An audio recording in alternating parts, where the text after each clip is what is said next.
fifth example in shirk of governorship is to call to rule by other than the Sharia of Allah. Like those who call for laws that allow women to walk with no hijab.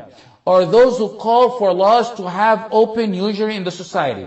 Or those who call for laws to stop the law of having 4 wives. The call to any of that is major shirk. Takes one out of Islam. Because calling to such a call can only stem from a heart that admires laws of other than Allah in those matters. And deems those better than the laws of Allah. The call to it merely implies that clearly and openly. And it implies hatred to the laws of Allah. That's major shirk. He's also most likely a munafiq because he will tell you he's a Muslim and he's a supporter of the Muslim, and he'll bring you pictures of him in the Jum'ah Salah. The one who declares a matter halal and it's haram, and he's a sincere, genuine mujtahid, that's a totally different situation. A mujtahid may declare a matter halal and say it's haram, and the opposite by error, for one of many excuses that ulama outlined in this matter. Such as, for example, the most popular scenario is the hadith did not reach him. So he considered a matter halal because the hadith did not reach him. The error of a genuine mujtahid, reputable genuine mujtahid, is not kufr or shirk. It's not even a sin, it's actually something he will get rewarded for. One reward. For one who knows it's wrong and follows a path different from the path of the Prophet ﷺ, knowingly, that's shirk. Ibn Taymiyyah, in his third volume of the Fatawa, said, when one makes halal haram or opposite, that has an ijma' on it, or switches and replaces the Sharia, meaning replaces the Sharia with another, then its consensus is kafir by the consensus, by ijma' of the fuqaha.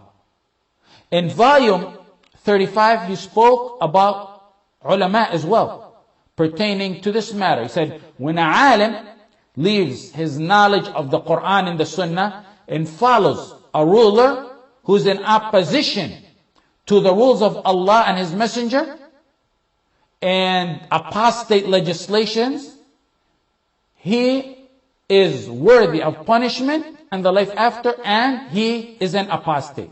Ibn Kathir, in Bidayah wa Nihaya, in the 13th volume, he said, whoever leaves the shara that was revealed to the Prophet Muhammad ﷺ and chooses to be governed by other than the Sharia, that's kafir. He means, if you leave the Quran and Sunnah to go to the laws of the Torah in the Bible. That's what he means. Then he went on to say, in Bidayah, he said, if that's for those type of laws, at one point in time, those were laws from Allah before they were tampered with, before they were abrogated. Those were laws that Allah sent to people. He said, if that's for those types of laws today, because they're now abrogated, imagine how it is for one who chooses to be governed by other laws.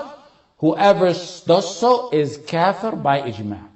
Shanqiti in Adwa al-Bayan said, after mentioning some proof, he said, whoever follows man-made laws made by, look at these beautiful quotes, I love this beautiful quote, man-made laws made by devils on the tongues of humans, contrary to the Sharia of Allah, that's on the tongue of the Prophet Muhammad sallallahu alaihi wasallam, there is no doubt he's a kafir and a mushrik.